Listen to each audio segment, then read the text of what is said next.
friends, I am coming on live today to share why my business is called The Key to Movement and Wellness.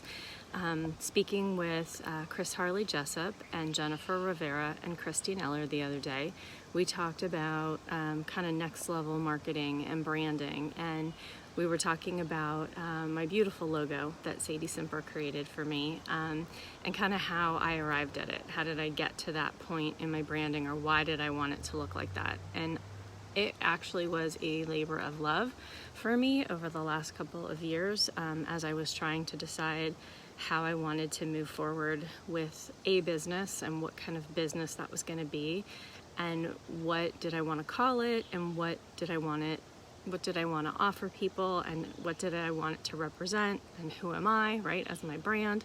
So the reason that I chose the key was I have always been drawn to the old-fashioned skeleton keys. Whoops, I meant to grab the one that's in my kitchen. I actually have a bottle opener, and I have a handful of old iron rusted ones that are in a bowl in my kitchen.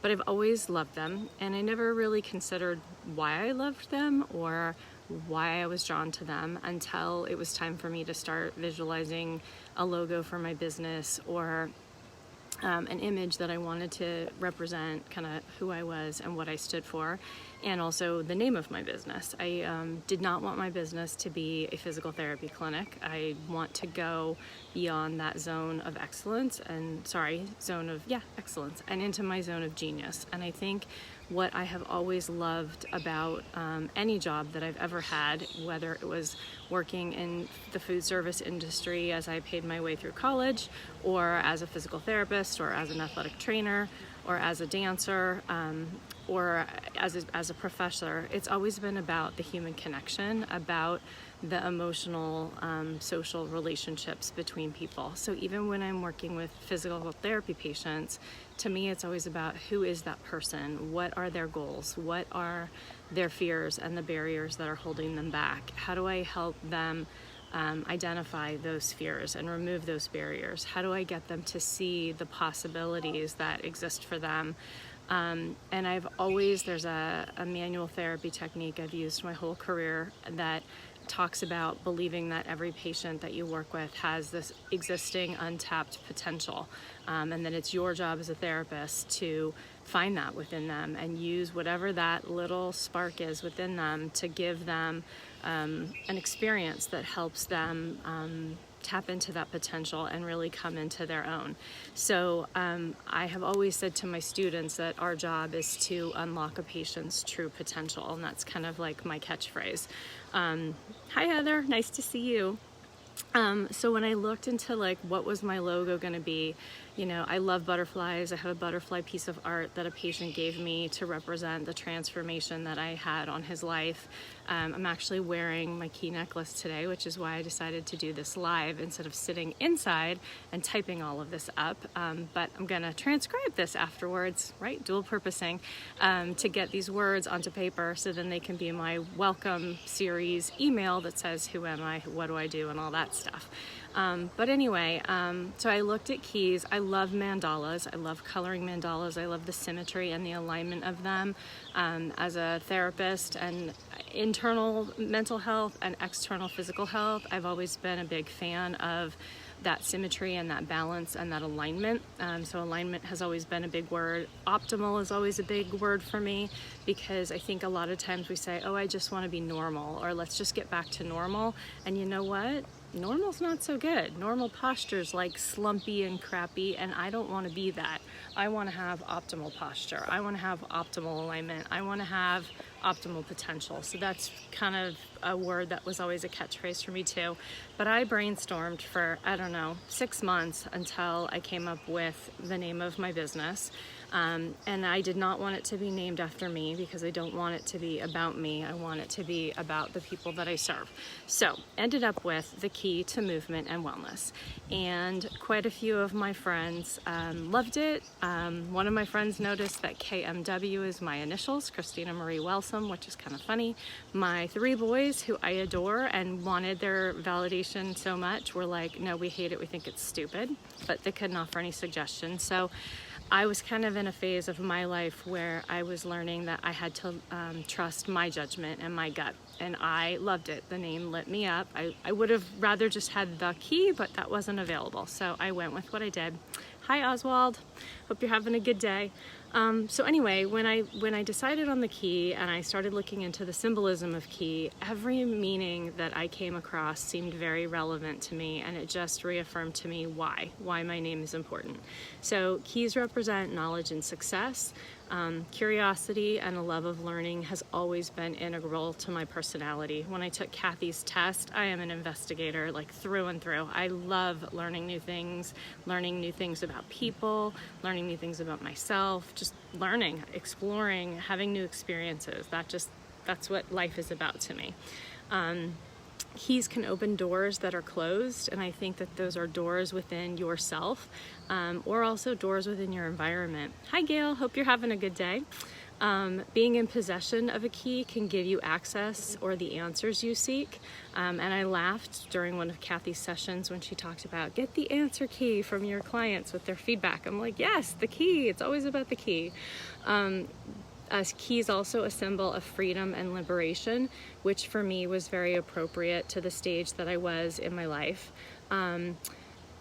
A key necklace can symbolize the key to your heart, and so I mentioned that I'm actually wearing my key necklace today, which I bought with a gift card from some students that was kind of inspired by a student who had one that I really liked, and she had written me a note that the students chipped in and gave me this gift card, and they talked about how they were very inspired by all the knowledge that I unlocked within them about physical therapy, but also just about themselves, because my students are usually they're post-college to young adult, and some are coming back in second careers, but helping them kind of mentoring them into where they are in their life and their relationships and their communication skills and all of that. So that's how I started wearing this key a lot more, thinking about that as I started to see myself as possibly having gifts that I could help give to people, and possibly being worthy of love, because that was definitely a journey that I was on. Keys are also used as a symbol of authority and power, and they're used in societies and ceremonies such as Phi Beta Kappa, giving somebody the key to the city, or even in my profession as a professor of physical therapy. When you look at St. Peter, who's the gatekeeper of heaven in Christianity, he has a gold key that represents the power to dissolve sin and allow people to enter into the gates of heaven, or a silver key that locks you out. Hi, Natalie. But also when you look at in religion and theology and mysticism throughout all cultures, all religions, all languages, keys show up. And so it's actually a sign of human connection, and it's a sign that transcends all words and all things. So I just also thought that was great. In Girl Scouts, when I was a Girl Scout in high school, I was presented a silver key as I advanced to the rank of cadet. Antique skeleton keys, so the actual skeleton key that is my symbol. Hi Christina. Skeleton keys are known as the master key, and they can unlock all things. And so they're used as amulets and talismans all over the world to help the owner make all their innermost and important dreams come true. In any area, love, finances, career, health, the skeleton key is there to assist you to see possibilities and solutions. So for me, with the key to movement and wellness, I think you've all heard me talk about the 8 elements of wellness, but emotional, social, intellectual, spiritual, physical, financial, vocational, and environmental, that key can help you unlock all of those different areas. It opens doors to opportunity that would help you reach your goals. And when we lose our keys, right, it means so much to us. It's like being called to stop, slow down, and assess where you are headed. What's going on? Are you headed in the right direction? Is it time to pause and make sure that you're opening the right door? So oftentimes I think we get lost and busy and mindlessly head off our path, not being aware of the other options or deeper intuitive callings that might lead us elsewhere. So when I started this business, my intent was to provide people with opportunities to find the key that opens the doors that they need to be unlocked, to open the door to your heart, your mind, your body, to show you new possibilities for a life full of love and wellness. And there's actually a Japanese tradition that I love, which is the Japanese tradition of the 3 keys, which I think of because I've got my 3 sons who are kind of my learning opportunities on a daily lesson, but those help you unlock the secrets to wisdom, love, and life. And a quote by Oliver Wendell Holmes says that love is the master key that opens the gates of happiness.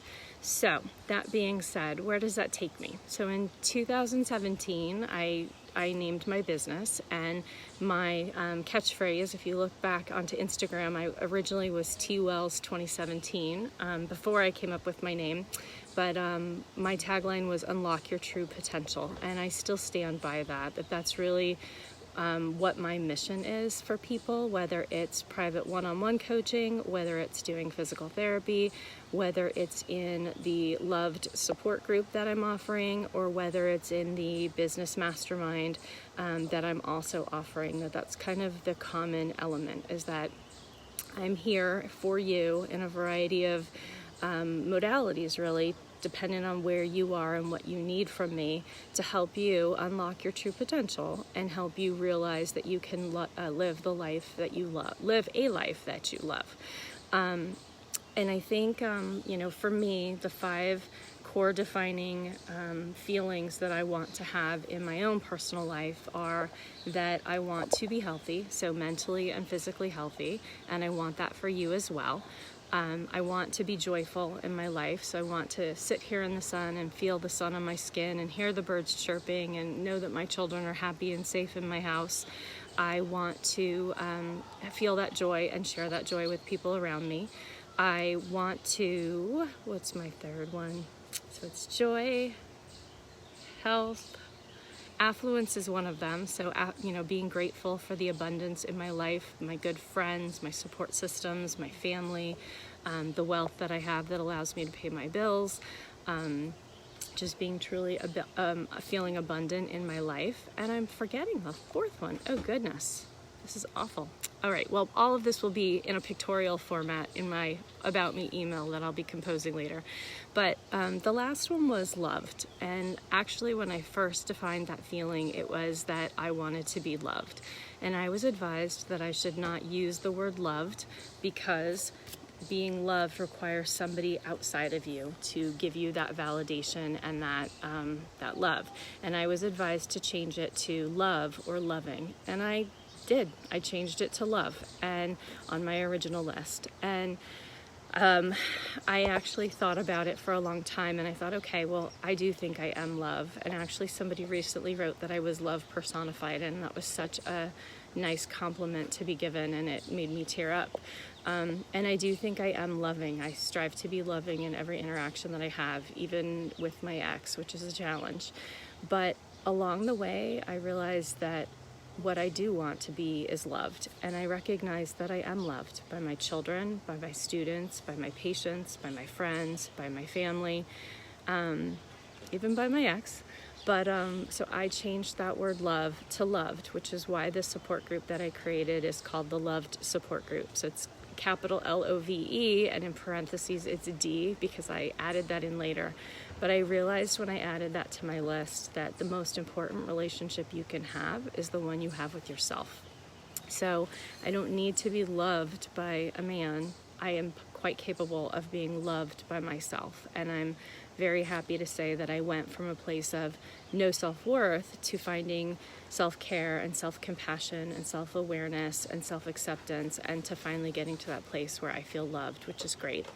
So the last piece I'm going to leave you with is the very, I think, awesome discussion we've been having in the group about the mask, wearing a mask and taking a mask off. And that will be in my email as well. So I'm going to add images to all of these words. But some people really resonated with that concept of and visual of a woman wearing a mask and wanting to take that off and get to authentic. That was my 5th word, authentic. I want to be authentically me. So there, I remembered. Okay, good. God, I lost myself for a moment. I lost myself for many years, actually. So anyway, being authentic. So being able to see that glamorous, beautiful woman with this mask and recognize that that is not the true her. And I had hoped to find an image of a woman taking her mask off and showing the beauty that's within.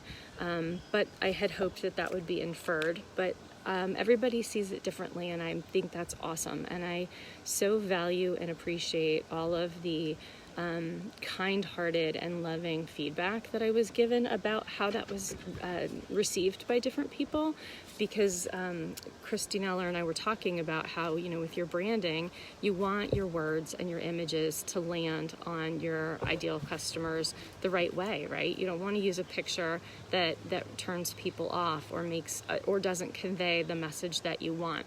So the intention of the message was that this is the real me, and I accept and love the real authentic me, and that's what I want for the people that I work with as well. I want you to, you know, take that mask off and discover and explore to find the authentic you that's under it and unlock that potential and live a love that you like. I can't even get that one out today. Live a life that you love. There you go. So love yourself and live a life that you love.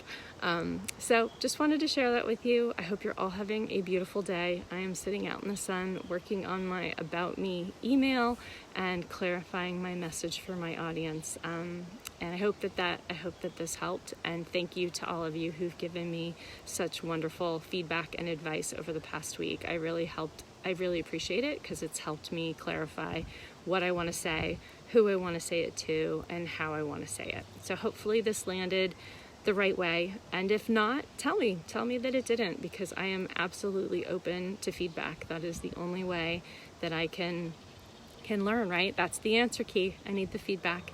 So I hope that you have a beautiful day and that you have a key for yourself that you are using to unlock your true potential. Have a good one. Bye.